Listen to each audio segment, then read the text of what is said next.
ఇస్సాకు ఆ దేశమందున్న వాడై విత్తనము వేసి ఆ సంవత్సరము 100 ఫలము పొందెను. యెహోవా అతనిని ఆశీర్వదించెను గనుక ఆ మనుష్యుడు గొప్పవాడాయను. మాటలు మనం ధ్యానం చేసినట్లయితే ప్రియమైన వాళ్ళరా, ఈ మాట మరి ఇస్సాకు జీవితాన్ని అతడు ఏ విధముగా ప్రభువునందు ఎదుగుతూ ఉన్నాడో మనకి తెలియజేసేటువంటి ఒక మాటగా ఉంది. ఎందుకంటే దివారాత్రములు దానిని ధ్యానించువాడు ధన్యుడు, అతడు చేయునదంతయు సఫలమగును. మనం ఎవరమైనప్పటికీ కూడా, పాస్టర్ అయినా, బ్రదర్ అయినా, లేకపోతే ఒక భర్త అయినా, ఒక భార్య అయినా, బిడ్డ అయినా, అందరం మనుషులమే. ఈ లోకంలో మనం అందరము కూడా మనం కోరుకునేది ఏంటంటే, మనం చేసే ప్రతి పనిలో కూడా మనకి విజయం కలగాలి, మనం అభివృద్ధిలోనికి వెళ్ళాలి అని మనం కోరుకుంటూ ఉంటాం. అయితే చాలాసార్లు మన జీవితంలో ఇవి జరగకుండా ఉంటాయి. ఎందుకంటే చాలా మట్టుకు మనము మన సొంత ఆలోచన ప్రకారం వెళ్ళే వాళ్ళుగా ఉంటాం మన జీవితాలు. అయితే దేవుని వాక్యము చాలా స్పష్టంగా తెలియజేస్తుంది. ఇస్సాకు ఆ దేశములో విత్తనము వేసి అతడు వ్యవసాయం చేస్తే 100 ఫలము పొందినట్టుగా మనం చూస్తున్నాం. ఎక్కడ బైబిల్లో మనకి ఒక వ్యక్తి గురించి ఈ విధంగా రాసినట్టు చూడట్లేదండి. కేవలం మనము విత్తువాని గురించి ఉపమానంలో చూస్తున్నాం. 30 60 100 ఫలము. మనం చాలాసార్లు ప్రార్థన కూడా చేస్తున్నాం, ప్రభువా నన్ను 100 ఫలించేటువంటి వ్యక్తిగా చేయి నాయనా అని మనము ప్రార్థన చేసి ఉంటాం. అయితే అటువంటి అనుభవం వాళ్ళకి రావాలంటే ఇస్సాకు వంటి అనుభవం కూడా మనం కలిగి ఉండాలి మన జీవితంలో. ఇస్సాకు అతడు is a man of prayer, ప్రార్థనాపరుడు. రిబ్కా ఆమె వచ్చినప్పుడు మొట్టమొదటిగా ఇస్సాకు ఎక్కడికి వెళ్తున్నాడండి? పొలంలో. ఏం చేస్తున్నాడు పొలంలో? దున్నటం లేదు, ఆయన మెడిటేట్ చేసేటువంటి సమయం. ప్రార్థనాపరుడు, ఎక్కడ ఉన్నప్పటికీ కూడా ప్రార్థన. ఎవరు నేర్పించారు? అబ్రహాం గారు. యాకోబు గారికి కూడా నేర్పించింది అబ్రహాం గారే. యాకోబు, ఏసావు ఇద్దరు కూడా ట్విన్స్. ఓన్లీ స్కిన్ మీద కొంచెం హెయిర్ ఉంటుంది, అతనేమో ప్లెయిన్గా ఉంటాడు, అంతే తేడా. ఇద్దరు కూడా ట్విన్స్. అయితే ఒక వ్యక్తి అరణ్యములో తిరుగుతూ ఉంటే ఇంకో వ్యక్తి ఎక్కడ ఉన్నాడంటే గుడారములో. ఏసావుకి యాకోబుకి 15 సంవత్సరంలో వచ్చేంత వరకు అబ్రహాం గారు బతికున్నారు. మనకి బైబిల్లో సీక్వెన్స్ అంటే రాయటము సీక్వెన్స్ లేదు, మనం లెక్కేసుకోవాలి, దినాలను లెక్కేసుకోవాలి. 15 సంవత్సరాలు అబ్రహాము దగ్గర పెరిగాడు. అబ్రహాము విశ్వాసంలో పెరిగాడు. అటువంటి గొప్ప విశ్వాస యొక్క కుమారుడైనటువంటి ఇస్సాకు ప్రార్థనాపరుడు. యాకోబు కూడా ప్రార్థనాపరుడే. దేవుడు మొట్టమొదటిగా మాట్లాడినప్పుడు తన తల్లిదండ్రులు ఇద్దరు పిలిచి యాకోబుతో మాట్లాడుతున్నాయ్యా, నువ్వు ఇక్కడ అమ్మాయిని చేసుకోవద్దు, నువ్వు వెళ్ళి నా స్వజనుల దగ్గరికి వెళ్ళి అక్కడ అమ్మాయిని చేసుకొని పంపించారు. అయితే కొంచెం ఆవేశంతో మన పాస్టర్లు ఏమని ప్రసంగం చేశారంటే యాకోబు పారిపోయాడని చెప్తారు. యాకోబు పారిపోలేదు, బైబిల్ ఎక్కడ చెప్పలేదు పారిపోయినట్లుగా. యాకోబు పంపబడ్డాడు. తల్లిదండ్రులు ఇద్దరు కూడా పిలిచి పంపించాడు. అతను వెళ్ళినప్పుడు మొదటిగా దేవుడు అతనితో మాట్లాడినప్పుడు ఆ రాత్రి అతడు అభిషేకించి రాయిని ప్రార్థన చేస్తాడు. ఎంత గొప్ప అనుభవం అండి! ఎక్కడి నుంచి వస్తుంది ఇది అనుభవము? తనకై తాను చూడగా ఏ పాస్టర్ గారు లేరు, యాజకులు ఎవరు లేరు, ఒక మాదిరి లేదు. మరి మాదిరి ఎక్కడి నుంచి వచ్చింది? ఒక వ్యక్తి అభివృద్ధిలోనికి రావడానికి, ప్రార్థనాపరుడుగా ఎదగటానికి ఎక్కడి నుంచి వచ్చిందండి? కుటుంబము. కుటుంబంలో తల్లి తండ్రి ఏ విధముగా వాళ్ళు బిహేవ్ చేస్తూ ఉంటారో బిడ్డలు అదే విధంగా ఎదుగుతారు. నాకు తెలిసిన ఒక కుటుంబం ఉంది. ఆ బిడ్డలు చిన్నప్పటి నుంచే ఎవరితో మాట్లాడేటప్పుడు బూతులు మాట్లాడతారు. అది వాళ్ళకి మామూలు. ఎక్కడి నుంచి వస్తుంది ఏదంటే వాళ్ళ తల్లిదండ్రులు కూడా అదే విధంగా మాట్లాడతారు. ఆత్మీయ జీవితం కూడా అంతే. అందుకే బాలుడు నడవవలసినటువంటి త్రోవ చిన్నతనం నుంచి నేర్పించమని వాక్యం సెలవిస్తూ ఉంది. అయితే ఇస్సాకు జీవితంలో మనం వస్తే ప్రియమైన వాళ్ళరా, మనము కోరుకునేటువంటి జీవితం ఏదైతే ఉందో నూరంతుల ప్రతిఫలము ఫలించేటువంటి జీవితము ఇస్సాకులో మనం చూస్తూ ఉన్నాం. అందుకే హోషేయలో అంటాడు, హోషేయ 10వ అధ్యాయము 12వ వచనంలో, నీతి ఫలించునట్లుగా విత్తనములు వేయుడి. విత్తనములు వేసేటువంటి అనుభవము చాలా గొప్ప అనుభవం మన జీవితంలో. ప్రతి ఒక్కరం కూడా మనం ఏ విత్తనము మన కుటుంబంలో విత్తుతున్నాం అనేది మనము స్పష్టంగా గ్రహించుకోవాలి ప్రియమైన వాళ్ళరా. ఒక వ్యక్తి వ్యవసాయకుడు కావాలి. కుటుంబం అనేది ఒక వ్యవసాయం. మనం అనుకున్నట్లయితే వ్యవసాయంలో ఏ విధంగా ఉంటుంది? ముందు ఒక గ్రౌండ్, ఒక పొలము చూస్ చేసుకోవాలి. రెండవది, ఆ తీసుకున్నటువంటి పొలాన్ని మనం ప్రిపేర్ చేయాలి. దేనికి? విత్తనములు వేయదగినటువంటి స్థలములో ఉండటానికి మనం ప్రిపేర్ చేయాలి. మూడవదిగా, మనం విత్తనము విత్తేవారిగా ఉండాలి. మొదటిగా మనం చూసినట్లయితే ఏ విధమైనటువంటి భూమిని మనం ప్రిపేర్ చేస్తున్నాం, భూమి ఎలాంటిది? ఎన్నో రకాల సాయిల్స్ ఉంటాయి. మామూలుగా వ్యవసాయం చేసిన వాళ్ళు ఉన్నారండి ఇక్కడ ఎవరైనా? Praise the Lord. వాళ్ళకి తెలుసు ఒక్కొక్క పంటకి ఏ విధమైనటువంటి భూమి ఏ విధంగా దున్నాలో. అన్నిటికీ ఒకే రకంగా సరిపోదు. వరి వేయాలంటే ఒక రకమైనటువంటిది, మొక్కజొన్న వేయాలంటే, లేకపోతే గోధుమలు వేయాలంటే, రాగులు వేయాలంటే, సజ్జలు వేయాలంటే, ఇట్లా రకరకాల ధాన్యాలు పెట్టి దానికి ఒక రకమైన విధముగా భూమిని ప్రిపేర్ చేయాలి. అయితే ప్రిపేర్ చేయాలంటే ప్రతి పంట ప్రతి భూమిలో పండదు. అందుకే వ్యవసాయం చేసేవాడు ఏమి పండించాలో దానికి సూటబుల్ అయినటువంటి పొలాన్ని ఎన్నుకోవాలి. ఇసుక నేలలోకి వెళ్ళి నేను డైరెక్ట్గా వరేస్తానంటే పండదు, నిలవదు. ఎందుకంటే దాని నీరు నిలవాలి దాంట్లో. అలాగే ఇది మామూలు వ్యవసాయం. మరి మన ఆత్మీయ జీవితాన్ని మనం ఏ విధంగా అన్వయించుకుంటాం దీన్ని అంటే ప్రియమైన వాళ్ళరా, మన పర్సనల్ లైఫ్, వ్యక్తిగతంగా జస్ట్ ఇమాజిన్, మనం అద్దం ముందు నిల్చున్నాము. ఈరోజు అందరూ నిల్చున్నారు కదా, కొన్ని టైం లేదు, కనీసం కారులో కూర్చున్నప్పుడైనా అద్దంలో చూసుకొని ఉంటారు. వచ్చేటప్పుడు డోర్ తీసేటప్పుడైనా అద్దంలో చూసుకొని ఉంటారు. అక్కడ పరిశీలన చేసుకోవడం. 119 అంటాడు భక్తుడు, నీ వాక్యమును బట్టి జాగ్రత్తగా మనం చూచుకోవటం చేతనే మనం ఏ విధముగా ఉన్నామో మనం గ్రహించుకోగలుగుతాం మన జీవితంలో. వాక్యములు మనం గమనించేది ప్రియమైన వాళ్ళారా, మన వ్యక్తిగత జీవితాన్ని బయట వాళ్ళు ఎవరు వచ్చి సరిచేయరు. అలా చేసే పని అయితే ఎంతకాలమైనా మనం ఎక్కడున్నామో అక్కడే ఉండిపోతాం. ఎందుకంటే ఇంకో వ్యక్తి రావాలి. బెడ్ రిడెన్ పీపుల్ ఉంటారు, లేకపోతే నడవలేని వాళ్ళు ఉంటారు. వాళ్ళకి వేరే వాళ్ళు ఏం చేయాలి? వచ్చి సహాయం చేయాలి. మనం ఆత్మీయ జీవితంలో ఆ స్థితిలో ఉంటే ప్రభు పంపిస్తారు ఎవరో ఒకరిని. కానీ బాగుగా నడవగలిగిన వ్యక్తి, పరుగెత్తగలిగిన వ్యక్తి తనకు తానుగానే ఆత్మీయ జీవితంలో లేచేటువంటి అనుభవం సంపాదించుకోవాలి. లేకపోతే మనం ముందుకు పోలేము. అందుకే యెషయా భక్తుడు అంటాడు, నిన్ను ఆధారము చేసుకున్నట్టుకై తన్ను తాను ప్రోత్సహించుకునేవాడు ఒక్కడునూ లేడయ్యా. మనం ప్రోత్సహించుకోవాలి. ఆత్మీయ జీవితం అంటేనే మనల్ని మనం ప్రోత్సహించుకోవటం. ప్రభు పంపిస్తాడు, ప్రోత్సాహాలు పంపిస్తాడు.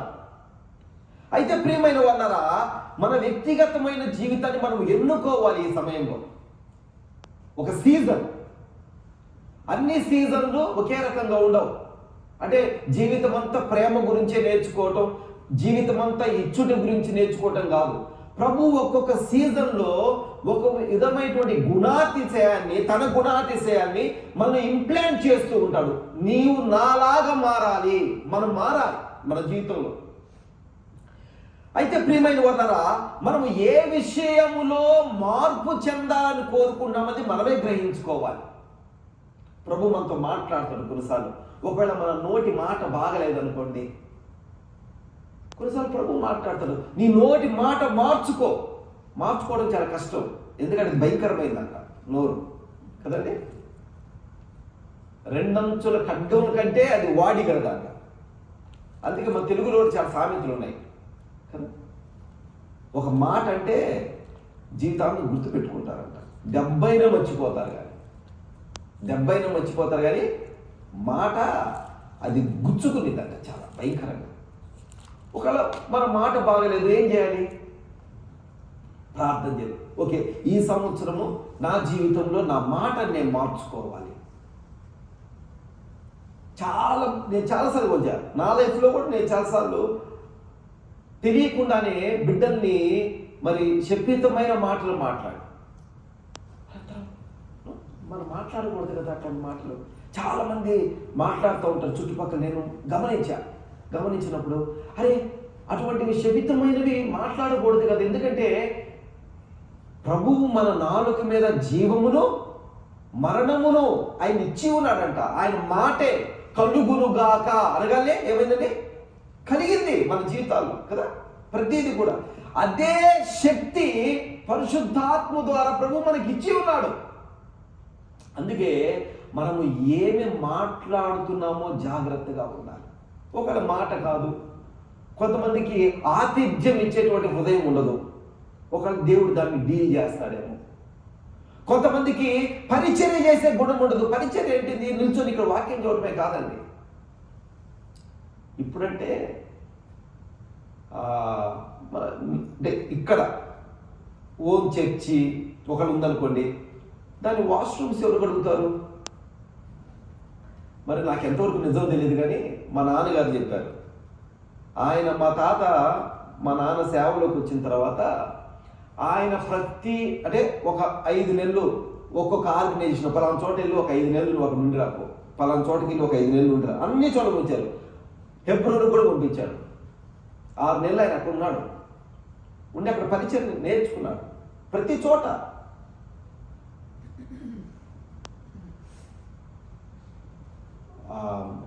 పేరు మర్చిపోయారు. పేరు చెన్నైలో బక్సింగ్ గారి యొక్క యెహోషామ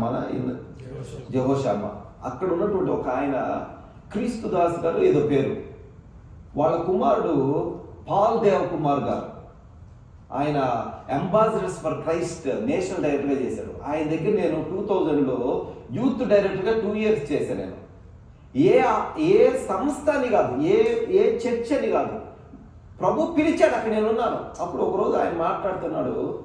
ఏదైనా సంఘానికి బక్సింగ్ గారు వెళ్ళినప్పుడు ఆయన చెప్పేవాడు, ముందు నేరుగా చర్చిలోకి వెళ్ళాడు కనుక అక్కడ బాత్రూమ్ దగ్గరికి వెళ్ళాడు అంట. వెళ్ళి అది ఎంత నీట్గా ఉంటే లోపల మనుషులు అంత నీట్గా ఉన్నారని అర్థం అంట. నేను ఆయన ప్రేజ్ చేయటం కాదు, విషయం చెబుతున్నాను. ఎందుకంటే మనము ఏ విధముగా పెంచుకుంటున్నామో పరిచర్య, వాక్యం చూడటమే కాదు, బాత్రూమ్ కడిగే వ్యక్తి కూడా అంతే ఇంపార్టెంట్. మన బిడ్డలు ఎంతమందికి బాత్రూమ్ కడగడం నేర్పిస్తున్నాం? ఒకసారి ఆలోచన చేయండి. పరిచర్యలో కూడా బిడ్డలను ఆ విధంగా మనం పెంచుకోవాలి. ఒక్కొక్క సీజన్లో ప్రభు మనతోటి మాట్లాడుతూ ఉంటాడు. మనం ఏది నేర్చుకోవాలి మన జీవితంలో, మనం ఏ విధంగా ముందుకు పోవాలి అనేది, దాని ప్రకారము ప్రభువు తగినటువంటి ఆత్మశక్తిని కూడా మనకు అనుగ్రహిస్తాడు. మనం దాన్ని ఎదగటానికి. అందరితో 6 నెలలు నేర్చుకున్నాం, అయిపోయిందా? కాదు. మనము నేర్చుకున్నది జీవితాంతము కూడా మనతో పాటే ముందుకు వెళ్తా ఉంటాం. మనం ప్రార్థన జీవితం గురించి నేర్చుకున్నాము, అది జీవితాంతం ఉంటుంది. పరిచర్య గురించి నేర్చుకున్నాము, దాని గురించి అది జీవితాంతం ఉంటుంది. ఆతిథ్యం ఇచ్చడం నేర్చుకున్నాము, అది జీవితాంతం ఉంటుంది.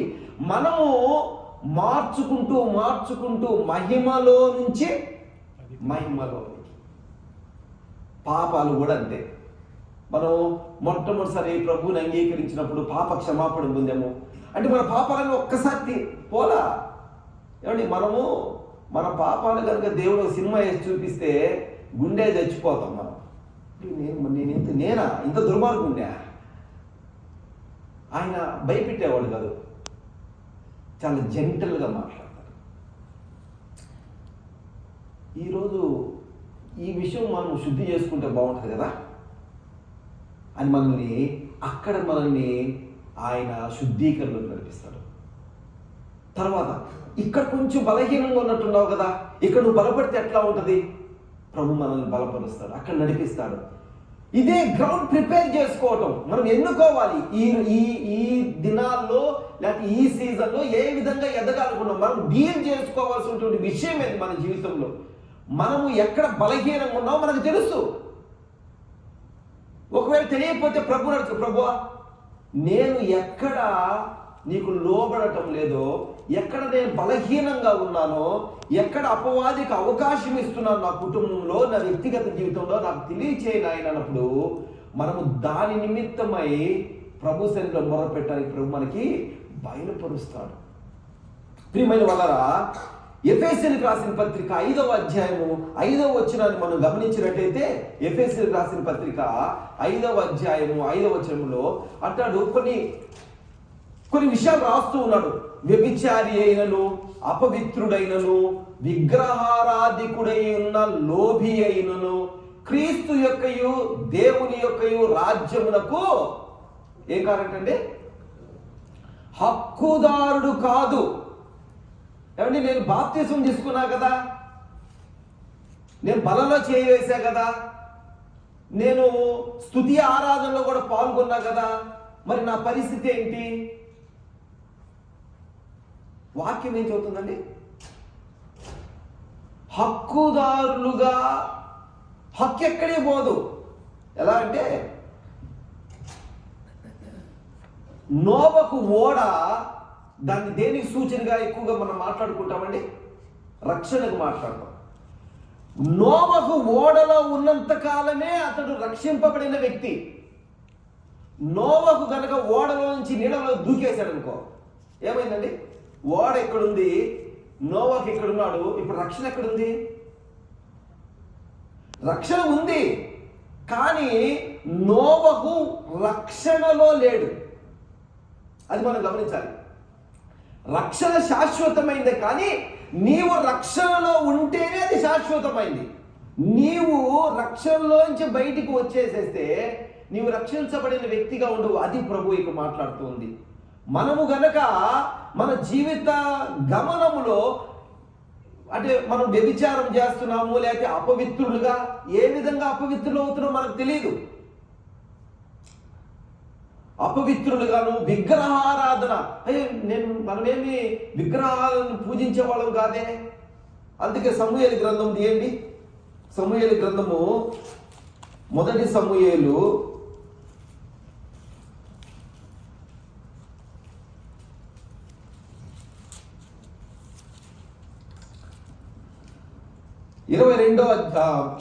15వ అధ్యాయము 22-23 వచ్చిన మనం చూసినట్టయితే, తాను సెలవిచ్చిన ఆజ్ఞను ఒకడు గైకొనుట వలన యెహోవా సంతోషించున్నట్లు ఒకడు దహన బలులను అర్పించడం వలన ఆయన సంతోషించునా. అంటే ఏంటంటే, ఇప్పుడు మనం ఏం దహన బలులు ఇవ్వట్లేదు. మనం ఏమి ఇస్తున్నట్టు? ఇప్పుడు మన దశ భాగాలు, మన కానుకలు, కృతజ్ఞతార్పణలు, లేకపోతే ఇంట్లో కుటుంబ ప్రార్థనలు పెట్టుకోవటము, లేకపోతే పాస్టర్ వచ్చినప్పుడు గిఫ్ట్ ఇవ్వటము, ఇట్లా మనం చేయగలిగినవన్నీ కూడా. లేకపోతే చెర్రీ బ్లాసమ్ జరిగేటప్పుడు ఏం పని చేస్తారంటే మీరు ట్రాక్స్ పంచటము. కొంచెం పెద్ద పాస్టర్ అయితే యూట్యూబ్లో ఒక ఛానల్ పెట్టడము, వాక్యం చెప్పటము, ఇవన్నీ అనుకుందాం. ఏది? దహన బలులు. అయితే ఏమన్నాడు? ఆలోచించుము, బలులు అర్పించుట కంటే ఆజ్ఞలు గైకొనుటయు, పొట్టేళ్ల క్రొవ్వు అర్పించుట కంటే మాట వింటయు శ్రేష్టము. ప్రభు కోరుకునేదంటే నువ్వు నా కొరకు ఏం పని చేస్తున్నావని కాదయ్యా, నేను చెప్పిన మాట విను చాలు, నేను చెప్పింది చెప్పినట్టుగా గైకొను అంటాడు. ఇంకా కిందకు వస్తే అంటాడు, తిరుగుబాటు చేయుట అంటే చెప్పిన మాట, యేసు ప్రభువారు మనతో చెప్పిన మాట చెయ్యకుండా ఉండటము, తిరుగుబాటు చేయట, సోదె చెప్పుటాను పాపముతో సమానము అంట. సోది చెప్పించుకోవడం. తర్వాత మూర్ఖతలో గపరచుట. మూర్ఖత అంటే బయట బలే మూర్ఖుడండి అంటే దాని తర్వాత ఏమంటారు, చెప్పిన మాట అస్సలు విండు. సండే స్కూల్ టీచర్లు బాగా తెలుసు, చెప్పిన మాట అస్సలకి విండు. అది దాన్ని ఏమన్నాడు, మూర్ఖత. అయితే దేవుడి దగ్గర కూడా మనం మూర్ఖత చూపించుట దేనితో సమానం అంటే, గృహ దేవతలను, మాయా విగ్రహములను పూజించుటతో సమానమట. విగ్రహారాధనతో సమానము. మనం చెయ్యకపోయినా దేవునికి వ్యతిరేకముగా. ఏమంటే నేను ప్రార్థనకి వెళ్ళే వ్యక్తినే కదా, నేనెందుకు ఆ విధంగా ఉంటాను? కొన్నిసార్లు ప్రభు మనతోటి ఏదైనా పని చేయమని చెప్పాడు అనుకోండి, మనం చేయకుండా ఉంటాం, మనకి ఇష్టం లేదనుకోండి. ప్రభు ఒకవేళ ఇక్కడే మన కాంగ్రిగేషన్ అనుకుందాం, ఒక వ్యక్తికి ఇంకో వ్యక్తికి మనస్పర్ధలు ఉన్నాయి, చర్చికి వస్తుంటారు, కానీ ఆ గర్జి లోపలే ఉండిపోయి ఉంటుంది, క్షమాపణ అనేది ఉండదు కదా. ఒకే బలలో చేయి వేస్తుంటాం మళ్ళీ మనం. ప్రభు ఏమన్నాడు, ఇందాక బ్రదర్ కూడా మనం క్షమించాలి. ఏమనండి, మనం క్షమించాలి.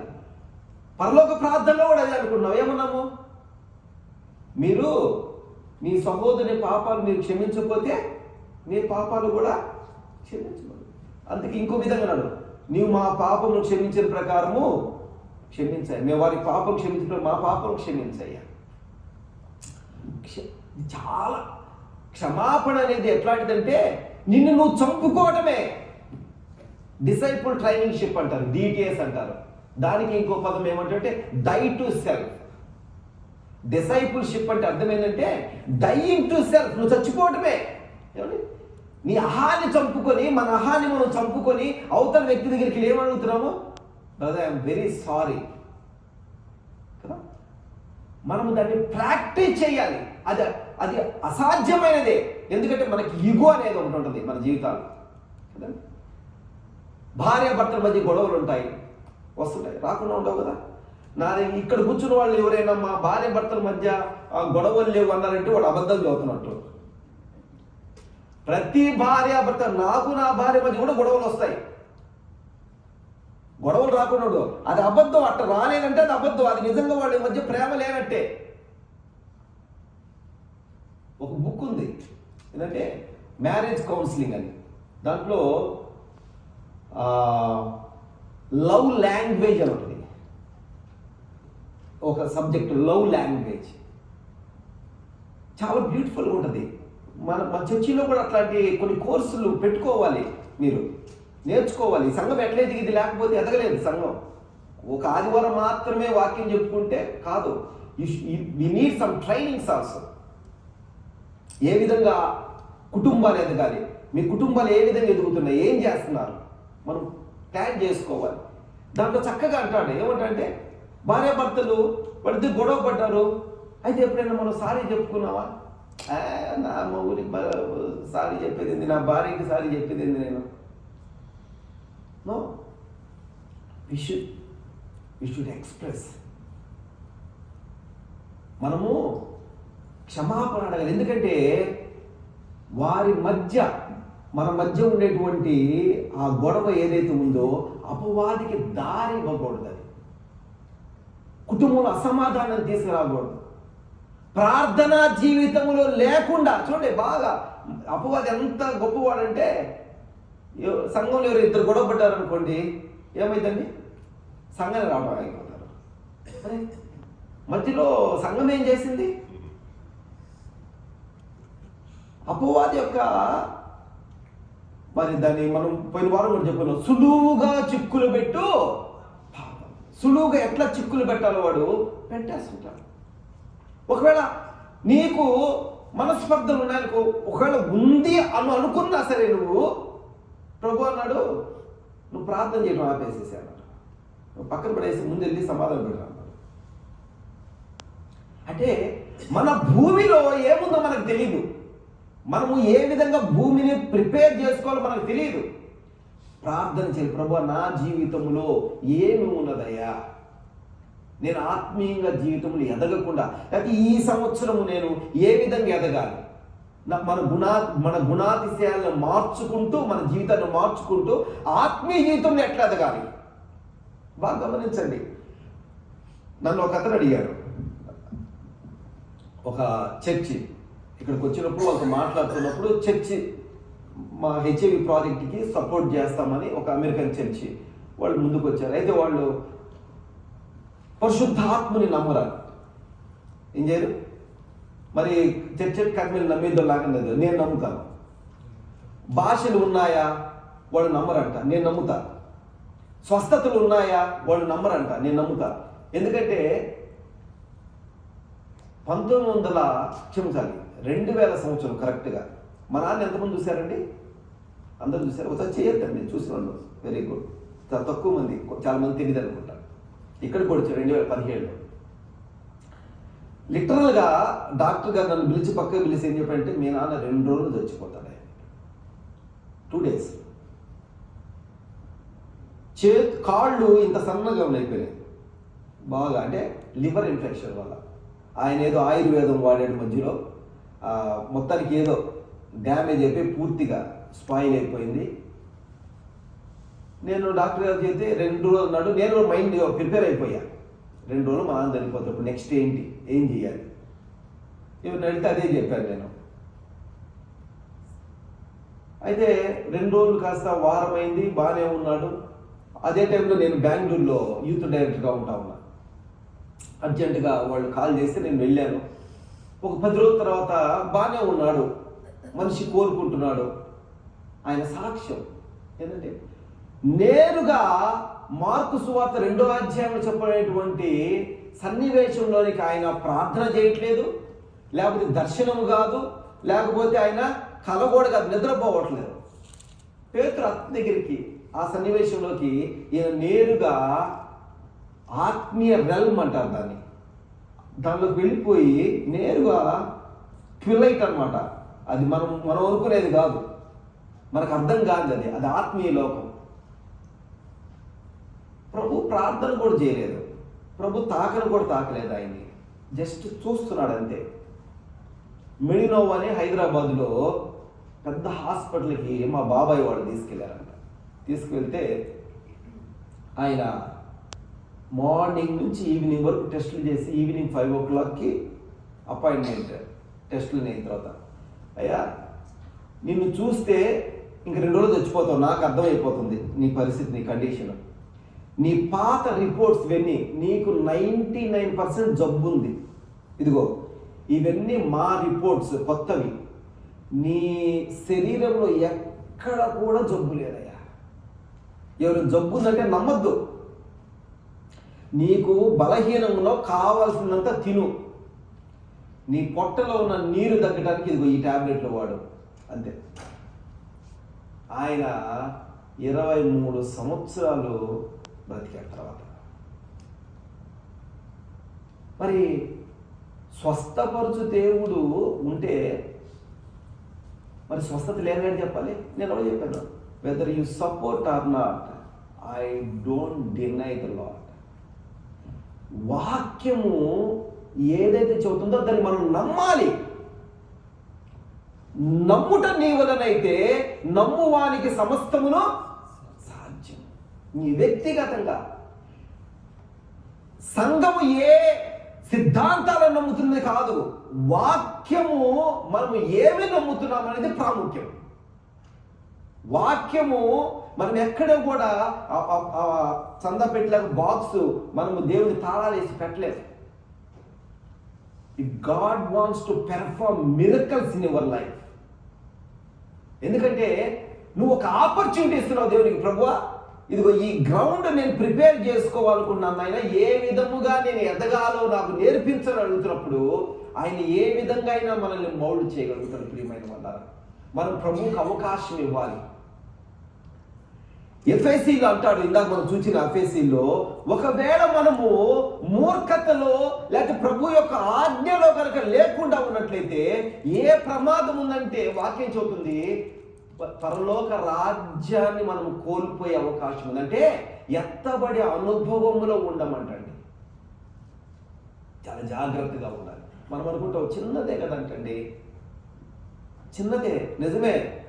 అందుకే నాడు ప్రభువు ఆ ధనవంతుడైన వ్యక్తితో అన్నాడు, అయ్యా నీకు చిన్నది ఒక్కటి మాత్రమే కొదువుగా ఉంది. ఏమన్నాడు? పరలోక రాజ్యాన్ని నువ్వు వెళ్ళాలి, నిజమే, నువ్వంతా యువర్ వెల్, బాగున్నావు, చక్కగా ఉన్నావు, నువ్వు మంచి ప్రార్థనా పరుడివి, వాక్యం బాగా తెలుసు, ఆత్మీయ జీవితంలో, కానీ ఒక్క లోపం ఉందయ్యా నీలో. ఆ ఒక్కటిని వదులుకుంటే పరలోక రాజ్యానికి పోతావు. కొన్నిసార్లు ఆ ఒక్కటే, ఒక చిన్న అబద్ధమే కదా, అన్నయ్య సప్పేరా అని ఎన్ని అబద్ధాలు అడుగుతాం మనం తెచ్చిపోలేదే. దానికి ఒక పాస్టర్ గారు ఒక చక్కని ఉదాహరణ చెప్పాడు. నీటితో నిండబడినటువంటి ఒక గ్లాస్ తీసుకుంటే దాని అంచుల వరకు నిండింది అనుకోండి, దాంట్లో నువ్వు ఇంకొక చుక్క వేసినా నిండిపోయింది, నువ్వు అంత రాయి వేసినా 1 లీటర్ నీళ్లు పోసి నిండిపోయింది. వారి యొక్క పాపము ఆ ఒక్క అబద్ధముతో నిండిపోయింది, పరిపక్వం అయిపోయింది. అప్పటి వరకు రాలా శిక్ష. మనం అనుకోవచ్చు మనకి శిక్ష రావట్లేదు కదా మనం చేసిన వాటికని. ప్రియమైన వాళ్ళ దేవుని యొక్క కనికరం. అందుకే 43లో ఉంటాడు, నీకు బదులుగా కూషును, నీకు బదులుగా శబాను నేను ఇచ్చి ఉన్నానయ్యా.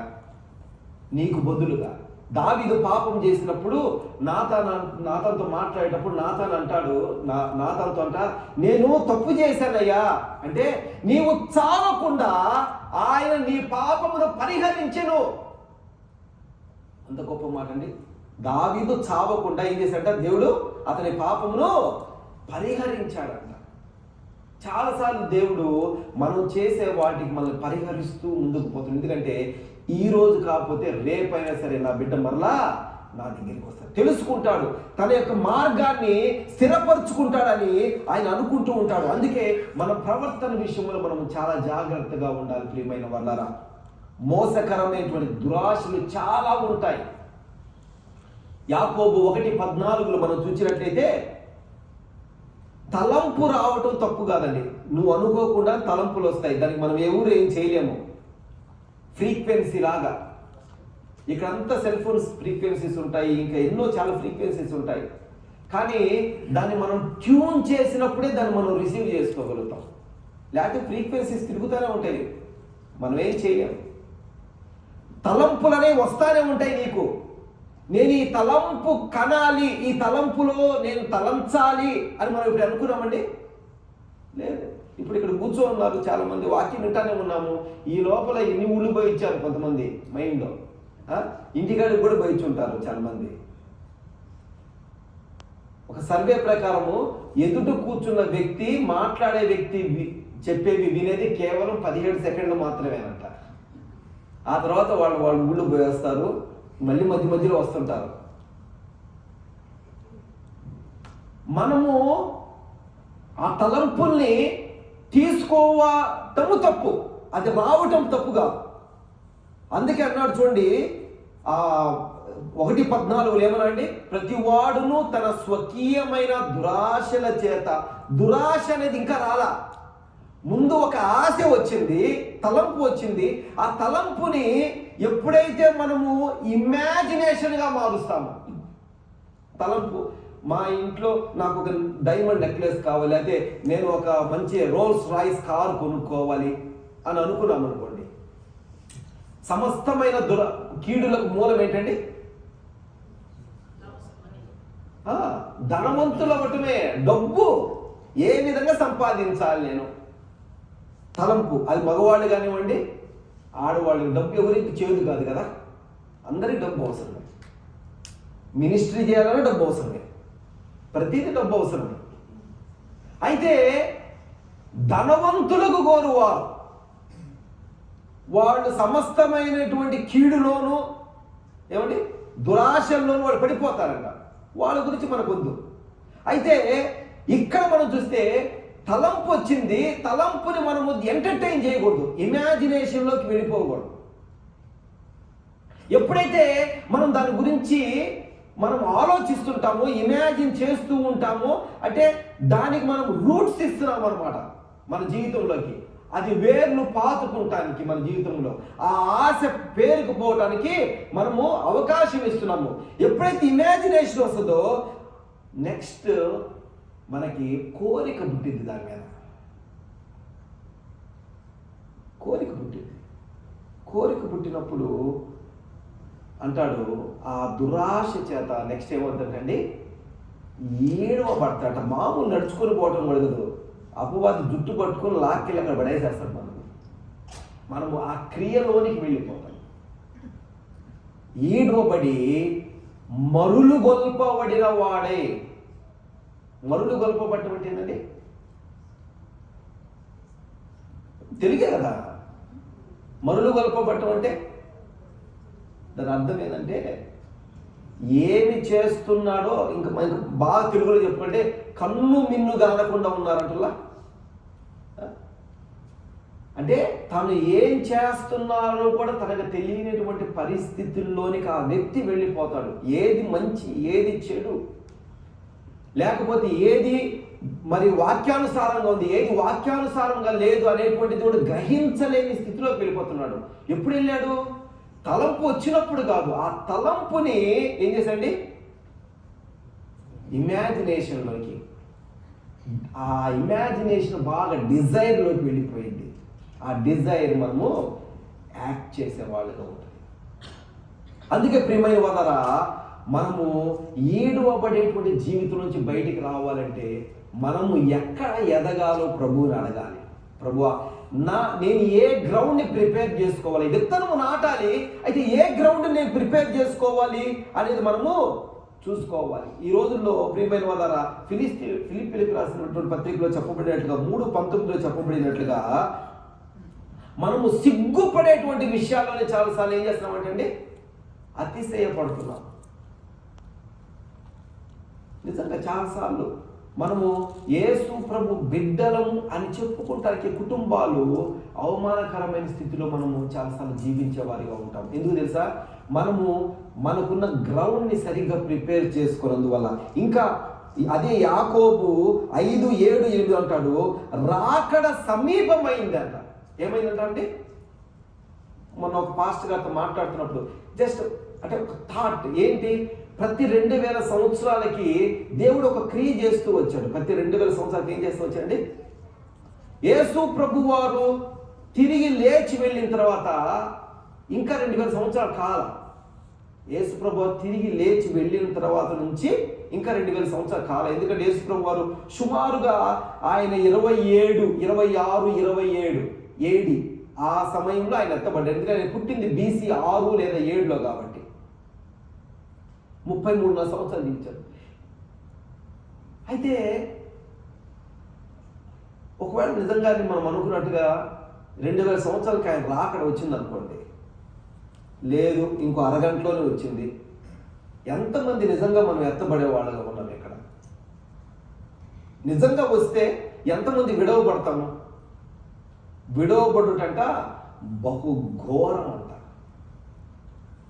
విడవబడనటువంటి జీవితము కొరకు మనము శ్రమ పడాలి. మన జీవితంలో ఏమంటే మనం కొనుక్కున్న కార్లు, మనం కొనుక్కున్న ఇల్లు, బంగారము, డబ్బు అన్నీ కూడా, ఆఖరికి పదవి, పేరు పక్కన డిగ్రీలు కూడా అన్నీ ఎక్కడ ఉంటాయండి?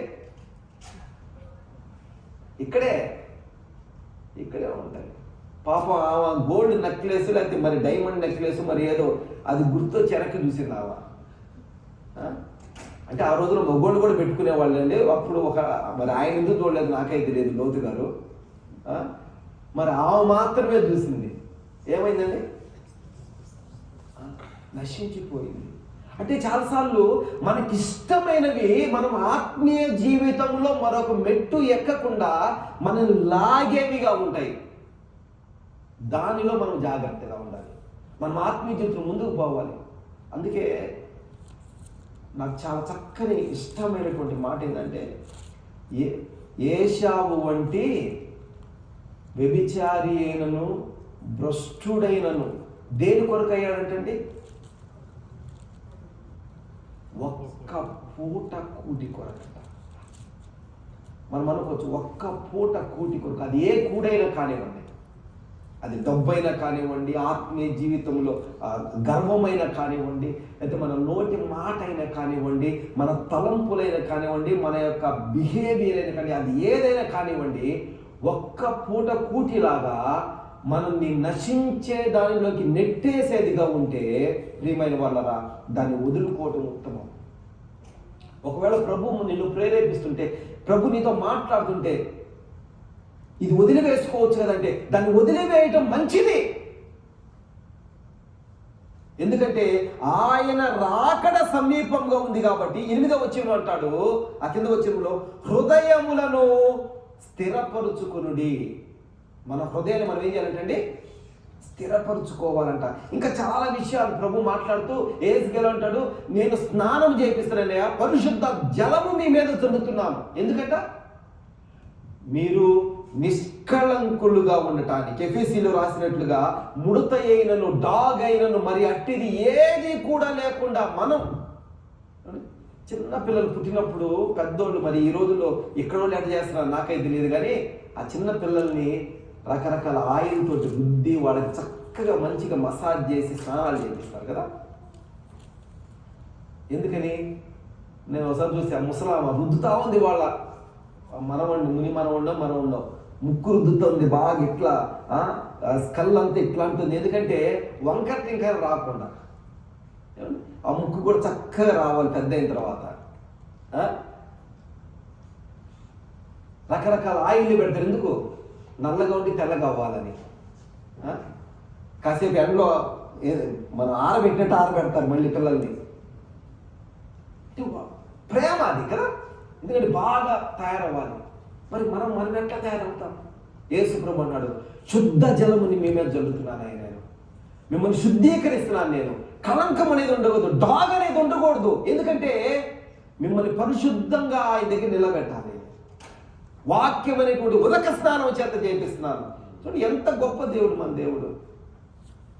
మరి మనం సిద్ధంగా ఉన్నాం ప్రభు దగ్గరికి రావడానికి, మన గ్రౌండ్ మనం ప్రిపేర్ చేసుకుంటాని. లేకపోతే మనము ఏదైతే డీల్ చేసుకోవట్లేదు మన జీవితంలో ప్రియమైన, అది చాలా ప్రమాదకరమైంది. ఆ చాంద్ర రోగం కలిగినటువంటి కుమారుని యొక్క తండ్రి బిడ్డ మాట్లాడుతున్నాడు. ఆ తండ్రి ఏమనంటే యేసుప్రభు వారు క్వశ్చన్ అండ్ ఆన్సర్ చేస్తున్నాడు. అయ్యా ఇతని పరిస్థితి ఏంటి, ఎప్పటి నుంచి వచ్చింది అంటే, అయ్యా ఇది వీడి బాల్యం నుంచేదయ్యా, ఏంటి కండిషన్ ఏంటి, వాడిని ఎక్కడ పట్టిందో అక్కడ వాడిని పడేసిందయ్యా, నీళ్ళల్లోనూ తర్వాత నిప్పులోను వాడిని అగ్నిలోను పడవేయాలని చూస్తుందయ్యా. ఒకటే మన జీవితం ఉన్నది చాలా ప్రమాదకరమైనది ప్రియమైన వల్ల. అది ఏందో నాకైతే తెలియదు. నీ జీవితం నిన్ను పట్టి పీడిస్తుంది ఏంది, దాన్ని నువ్వు ఈ దినాన డీల్ చేసుకోకపోతే చాలా ప్రమాదకరమైన స్థితిలోకి వెళ్ళిపోతావు. ఎందుకంటే అది నిన్ను మరణంలోనికి తీసుకుని వెళ్ళడానికి చూస్తుంది. యేసు దగ్గరికి రావాలి, గుర్తించబడిన స్థితి కావాలి మనకి. అయ్యా ఎప్పటి నుంచి ఇది పట్టిందంటే వాడి బాల్యం నుంచేనండి. మరి మనకి ఎప్పుడు పట్టిందో మనకు తెలుసా? అసలు మనకి ఏం పట్టిందో తెలుసా? మనం గ్రహించుకోవాలి. ప్రభు దగ్గరికి వెళ్ళాలి, వాక్యం అనేటువంటి ఆ అద్దము దగ్గరికి వెళ్ళాలి. మనం చూసుకోవాలి, ప్రభువా నేను ఎలా ఉన్నానయ్యా, నేను ఎలా ఉన్నాను, నా జీవితంలో పరలోక రాజ్యంలోనికి అడుగు పెట్టాలంటే ఏది అడ్డొస్తుంది, ఆ ఒక్కటి నాలోంచి తీసివేయ్యా అని ప్రార్థించుకోవాలి. లేకపోతే ప్రియమైన వాళ్ళరా, ఆ రాతిని పోలిన స్థితి. నేను టైం కూడా అయిపోయింది, మన గ్రౌండ్ ప్రిపేర్ చేసుకుంటున్నాం. రెండోది ఏంటంటే మనము ఆ భూమిని ఎన్నుకోవాలి. అంటే మనం ఏ గుణాలను తీసివేసుకోవాలో వాటిని గుర్తించాలి. ల్యాండ్ ప్రిపేర్ చేసుకోవాలి. యేసు ప్రభు వారు అన్నాడు, విత్తువాడు విత్తుకుంటా ఉన్నాడు. విత్తితే ఏమైందండి? కొన్ని రాతి నేలలు పడ్డాయి. పైన బాగానే ఉంది నేల, అంటే బాగానే ఆత్మీయ జీవితం ఉంది, కానీ డీప్గా వెళ్ళే కొంది ఎదిగేటువంటి పరిస్థితి లేదు. ఆ రాళ్ళని తీసివేసుకోవాలి మనం. ఇంకొన్ని బాగున్నాయి, బాగానే ఉంది, కానీ దాంతోపాటు ఏం మొలిచేయండి? ముళ్ళ పొదలు మొలిచాయి. దాని గురించి ఏం మాట్లాడతాడంటే ఐహిక విచారం అంట. ఏంటండి? ఐహిక విచారం. ఐహిక విచారం లేని వాళ్ళు ఎవరూ లేరు. అందరికీ ఐహిక విచారాలు ఉంటాయి. అయితే దాన్ని ఏ విధంగా మనం ఓవర్కమ్ చేస్తాము అనేది ఇంపార్టెంట్. యేసు ప్రభువుని చూస్తూ మనము ఆయన వెలుగులో మనం ముందుకు సాగిపోతే వీటన్నిటిని మనం జయించగలం. అందుకే యేసు ప్రభు అన్నాడు, నేను బండలను బద్దలు కొట్టు సుత్తి వంటిదయ్యా నా వాక్యం అంటాడు ఆయన. నీలో బండ ఉందా? ఆ లోపల అసలు వాక్యం పోకుండా అడ్డుగా ఉందా? యేసు ప్రభు దగ్గర ఆయన అన్నాడు, నేనే సుత్తినయ్యా నా వాక్యము. ఆయన అన్నాడు, నా మాట అగ్ని వంటిది కాదు అంటున్నాడు. ఆ ముళ్ళ పొదలను కాల్చి వేసే అగ్ని యేసు ప్రభువే. ఆయన దగ్గరికి రావాలి మనం ఆయన దగ్గరికి వస్తే మన జీవితంలో ప్రియమైన వాళ్ళరా, ఈ ధన మోసం ఎట్లాంటిదంటే గత జస్ట్ 4 days బ్యాకే కేరళలో అల్ఫాన్ అని ఒక ముస్లిం అతను, అంటే ఎవరైనా కానివ్వండి, అతని పేరు అల్ఫాన్, వాళ్ళ అమ్మమ్మని, వాళ్ళ భార్యని, వాళ్ళ తమ్ముడిని, వాళ్ళ అమ్మని అందరిని చంపేసేసాడు. ఎవరో ఒక అతను అల్ఫాన్ అని. ఎందుకు చంపాడు? బెట్టింగ్లో డబ్బులు పెట్టాడు, అవి పోయినాయి. అవి సంపాదించుకుంటానికి మరి దేనికో అందరిని చంపేశాడు. కేవలము ధన మోసం. అది ఏంటండి? ధన మోసం. నాకు తెలిసిన ఒక అమ్మాయి ఉంది, 7 లక్షలు వాట్సాప్ జాబ్ జాయిన్ అయింది. ఏంటండి? వాట్సాప్లో జాబ్ జాయిన్ అయ్యి వాళ్ళు అడిగినప్పుడల్లా ఏమి డబ్బులు వేస్తుంది ఎదురు. 7 లక్షలు. ఏంటది? ధన మోసం. వాళ్ళు చదువుతున్నారు, నీకు డబ్బులు వస్తాయండి, మీరు 10,000 వేస్తే మీకు నెక్స్ట్ మంత్ 20,000 శాలరీ వచ్చేసింది. ఆ శాలరీ 19 లక్షలు చూపిస్తున్నారు వాళ్ళు. 7 లక్షలు తీసుకున్నారు అమ్మాయి దగ్గర.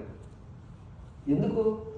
త్వరితముగా సులభముగా డబ్బులు సంపాదించాలి. ధన మోసము అంటే దాని అర్థం ఏంటంటే తృప్తి లేని జీవితం. అంతేకాదు, ఇంకా కావాలని ఆశ, గ్రీడ్. మన జీవితంలో ఏది ఉంది, అన్నీ మనం కావాలి, నాకు కావాలనేటువంటి ఆశ. ఇవన్నీ ఏంటంటే ఐహిక విచారంలోకి వస్తాయి. మనం జాగ్రత్తగా ఉండాలి. మన వాక్యములు ఎదగాలంటే ఇవన్నిటిని కూడా మనము పక్కకి తీసివేసుకునే వారిగా ఉండాలి. ప్రియమైన వాళ్ళ, ఆయన ఇస్సాకు విత్తనము వేసి 100 ఫలము పొందాడు. ఈ 20-25 సంవత్సరం ఒక ఛాలెంజ్ తీసుకుందాం మనం. మన ఆత్మీయ జీవితం, ఆర్థిక జీవితం నుంచి నేను మాట్లాడలా, అంటే ఆర్థిక జీవితం కాదు. మా నాన్నగారు ఎప్పుడు చదువుతుంటాడు, పేతురు గారిని, అయ్యా నువ్వు వెళ్ళి గాలం వేసి ఏం చేయమనండి, నువ్వు వెళ్ళి చేప పట్టు, ఆ చేప నోరు తెరవగల ఏముంటుంది అన్నాడు, ఒక షెకిల్ ఉంటుంది. అంత బంగారం ముద్ద పెట్టచ్చుగా, ఊరకూర కట్టుకునేది ఎందుకు? ఏనాటి ఆహారం ఆనాడేనా? అంత 4 రాళ్ళు వెనకేసుకోవాలి కదా. మరి ప్రభు చిత్తం అది కాదు. నీ ధనం ఎక్కడ ఉండునో నీ హృదయము, నీ మనసు అక్కడ ఉంటుంది. నువ్వు ప్రభువులు ఎదగలేవు. ధనము నీకు ఆటంకం కాకూడదు ఎప్పుడు కూడా. నువ్వు యేసు ప్రభువులు ఎదగడానికి ధనము ఉండాలి మనకి, కానీ మనము ముందుకు ఆ వాక్యం చదవడిన తర్వాత మీరు వెళ్ళిన తర్వాత ఆదికాండములో ఇస్సాకు వంటి ధనవంతుడు ఆ ప్రదేశంలో లేడంటండి. ఒక రాజు వచ్చి ఏమంటాడయ్యా, నువ్వు మధ్య మా ఇక్కడ ధనవంతుడే, మేము భరించలేము, దయచేసి ఇక్కడి నుంచి పక్కకు పోయాను అంటారు. అంత ధనవంతుడైనప్పటికీ కూడా ప్రార్థనా జీవితంలో తను ఏమి చేయాలి, తన జీవితం ఎట్లా ఉందో సరి చూసుకుంటున్నాడు. కాబట్టి అతడు వేసిన ప్రతి విత్తనము 100 ఫలించింది. ఈ 2025 సంవత్సరంలో ప్రతి ఒక్కరు ఒక ఛాలెంజ్ తీసుకుందాం. ఏ విధంగా ఎదుగుదాం ఆత్మీయంగా? డబ్బులో కాదు, ఆత్మీయ జీవితంలో. ఏ వరము మనలో లేదు, ఏ వరము ప్రభు మనకి ఇవ్వాలనుకుంటున్నాడు, ఏ విధమైన ఆత్మీయ జీవితంలో మనం ముందుకు పోగలుగుతాము? ఒక ఛాలెంజ్కి తీసుకుందాం మన ఆత్మీయ జీవితాన్ని. ఎందుకంటే ప్రభు రాకడ వచ్చినప్పుడు ప్రియమైన వాళ్ళరా మనం ఏమి చేయలేము. విడవబడేటువంటి వ్యక్తులుగా ఉండటం బహు ఘోరం అంట. మనం ఆత్మీయంగా ఎదుగుతూ ఉండటమే. ఏమండి, పర్ఫెక్ట్ 100%? కాదు. I'm not 100% perfect man. నేను కాదు. ఇక్కడ ప్రభు నన్ను వాడుకుంటున్నాను మాత్రాన నేను 100% పరిశుద్ధుడని నేను చెప్పను. I have my own pitfalls, but still God wants to use me. నేను ఎదగాలనుకుంటున్నాను. ఈ రోజు ఉన్నటువంటి ఆత్మీయ జీవితం కంటే మేలైన ఆత్మీయ జీవితం వచ్చే సంవత్సరం నేను జీవించాలని కోరుకుంటున్నాను. నా జీవితంలో నేను ముందుకు వెళ్ళాలనుకుంటున్నాను. ఎందుకంటే నేను చనిపోయేంత వరకు ఆత్మీయంగా ఎదిగేటువంటి వ్యక్తినే. I am not completed my life. నేను నా జీవితాన్ని ముగించలేదు. నేను చనిపోయేంత వరకు ఆత్మీయంగా ఎదుగుతూ ఉండాల్సిందే నా జీవితం. నేను ఎదిగానని ఆత్మీయమైనటువంటి జైన్ అని చెప్పడానికి లేదు. ఏ వ్యక్తి కూడా చెప్పడానికి లేదు. ఎందుకంటే we ought to become like Jesus in our lives. మనం యేసులాగా మారాలండి. కాబట్టి ప్రియమైన వాళ్ళరా ఒక ఛాలెంజింగ్ తీసుకుందాం. మన జీవితంలో ఖచ్చితంగా 100 ప్రతిఫలం పొందుతాం మనం. ఆ విధంగా ప్రభు మనల్ని దీవించును గాక. ప్రార్థన చేసుకుందాం. అన్న తల్ల ఉంచి ప్రభు సన్నిధిలో కొద్ది నిమిషాలు మనం పరిశీలించుకుందాం. ప్రియమైన వాళ్ళరా ఈ 2025వ సంవత్సరం మనల్ని ఆటంకపరుస్తుంది. ఏ గుణాలు మనల్ని ఆటంకపరుస్తున్నాయి మన జీవితంలో? ఏ స్వభావాలు మనల్ని ఆటంకపరుస్తున్నాయి? ఒకవేళ యేసు ఈ దినాన మనతో మాట్లాడుతూ ఇది నీలో ఒకటి కొదువుగా ఉన్నది, నువ్వు పరలోక రాజ్యానికి రావటానికి అని ప్రభు మనతో మాట్లాడితే మనము ఆజ్ఞను పాటించేవారమా లేదా మూర్ఖతను అగపరిచేవారిగా ఉంటామా? ప్రియమైన వాళ్ళరా ప్రభుని అడుగుదాము. ప్రభు నాకు బయలుపరచు నాయన అని అడుగుదాము. నాతో మాట్లాడు ప్రభు అని అడుగుదాము. నా జీవితం ఎటువంటి నేలను పోలి ఉన్నదయ్యా, నేను ఎటువంటి విత్తనము విత్తాలయ్యా అని ప్రభువుని అడుగుదాము.